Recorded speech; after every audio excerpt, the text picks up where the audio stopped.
11h, le grand réveil sur One FM. La question du jour.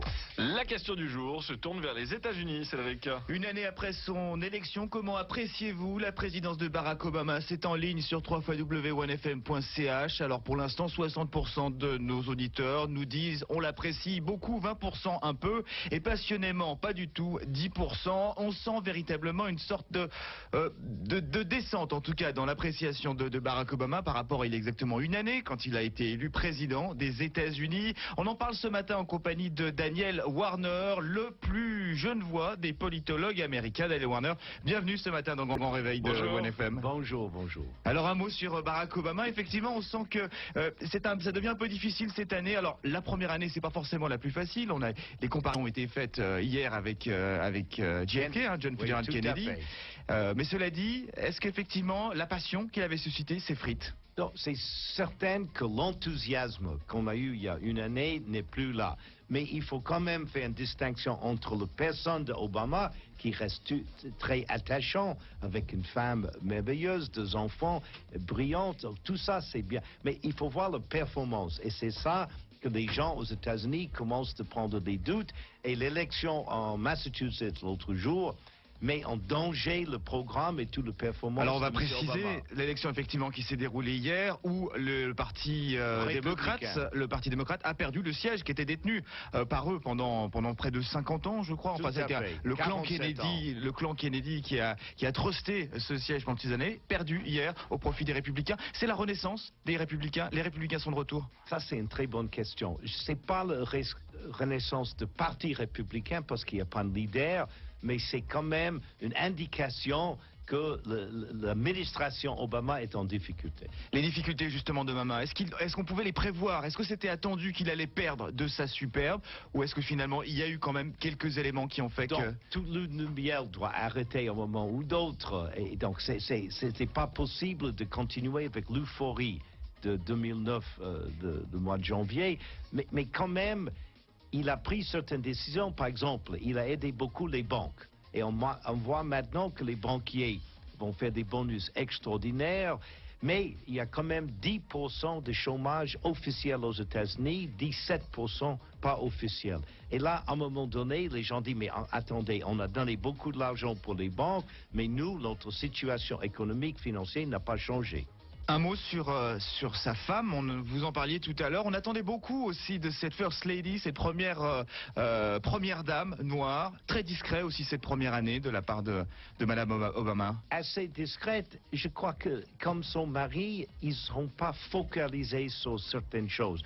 Obama, comme sa femme, les deux ont essayé de faire trop de choses en même temps. Et je crois maintenant, donc j'espère, il va dire, voilà les choses les plus importantes pour moi et les autres choses, on va laisser un petit peu à côté. Alors c'est quoi ces choses importantes? Ce sera des décisions qui ne fâchent peu ou moins, en tout cas, pour les 3 prochaines années? Ça sera certainement la question du chômage, parce que aussi on a une élection pour le Parlement américain le mois de novembre, et les démocrates commencent à trembler parce que ça a l'air pas bien pour les démocrates pour novembre 2010. En tout cas, Daniel Warner, vous êtes notre invité ce matin. On parle de cette première année de Barack Obama. Vous pouvez réagir, à nous poser vos questions, vos réactions sur Obama, qui garde quand même une cote de popularité un peu plus importante du côté de l'Europe qu'aux États-Unis, en compagnie de Daniel Warner, par téléphone, par... Le grand réveil sur One FM. Vos réactions. Et on parle de l'Obamania ce matin en compagnie de notre invité Daniel Warner, ou plutôt que reste-t-il de cette fameuse vague Obama qui avait soufflé sur le monde il y a exactement une année? Daniel Warner, on s'en souvient de mots Sarah Palin, elle avait quand même fait partie de cette campagne. Cette personne est-elle toujours très présente dans la politique américaine? Est-ce qu'elle représente une alternative à Obama? Pas elle-même, mais elle représente quelque chose. Donc, ça veut dire qu'elle est très populaire toujours aux États-Unis. Elle a écrit un livre et maintenant elle est présidentatrice pour Fox News. Donc, toujours très populaire et elle touche quelque chose dans la population américaine que j'ai la peine d'expliquer ici en Suisse.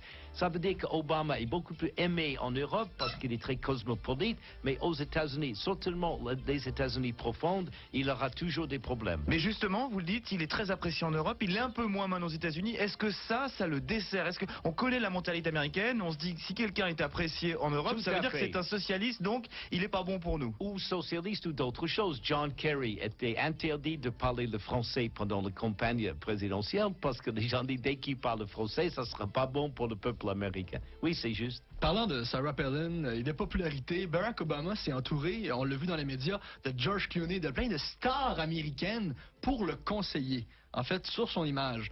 Pensez-vous que ça l'a joué favorablement ou défavorablement envers lui? Je crois que peut-être George Clooney dit à M. Obama de boire le Nescafé ou l'Expresso, mais je ne crois pas quelque chose d'autre. Non, mais il est entouré des intellectuels, donc ça c'est difficile pour moi de dire, mais des grands professeurs de Harvard et d'autres universités, c'est pas toujours les meilleurs pour conseiller. Et on a vu avec John Kennedy, ce qu'on appelle le best and the brightest, on donnait des conseils pour le Vietnam qui n'ont pas marché. Donc il est entouré des gens très très intelligents, très instruits, mais ce n'est pas nécessairement des gens qui donnent des bons conseils au point de vue des États-Unis et le peuple américain. Daniel Warner, il lui reste encore 3 ans à Barack Obama pour essayer de redresser la barre. C'est possible, vous pensez qu'il peut remonter son image de popularité? Parce que on s'en souvient, il y a une année, on était sûr qu'il était parti pour 8 ans. Là, on peut en douter? Tout à fait. Donc, je crois que ça, c'est le grand défi. Donc, maintenant, les grands stratèges, ils vont réfléchir. J'espère, pas uniquement pour le Parti démocrate, pas uniquement pour les États-Unis, mais aussi pour le monde. On voit en Haïti, on a besoin des Américains. On peut critiquer les Américains qui occupent Haïti et tout, mais au moment de difficulté, les 10 000 troupes américaines ont quand même pris la sécurité, l'aéroport. Donc, on a besoin de certain leadership américain, et c'est à cause de ça qu'un président américain faible, c'est pas une bonne chose pour le monde. Un moyen bon marché peut-être pour redorer sa cote, redorer son image. Barack Obama qui pourrait avoir un bébé à la Maison Blanche, ça c'est rarement vu. En tout cas, c'est peut-être propre à remonter dans les sondages, Non, dans je le crois cœur des pas. Américains. Il a déjà 2 filles adorables et un chien. Je crois que ça suffit pour le moment. Et il s'appelle Beau le chien. Daniel Warner, merci beaucoup, merci d'être venu ce matin. On vous retrouve dans une année pour commenter la 2e année de Barack Obama. On vous retrouve peut-être d'ici là. En tout cas, merci. Merci.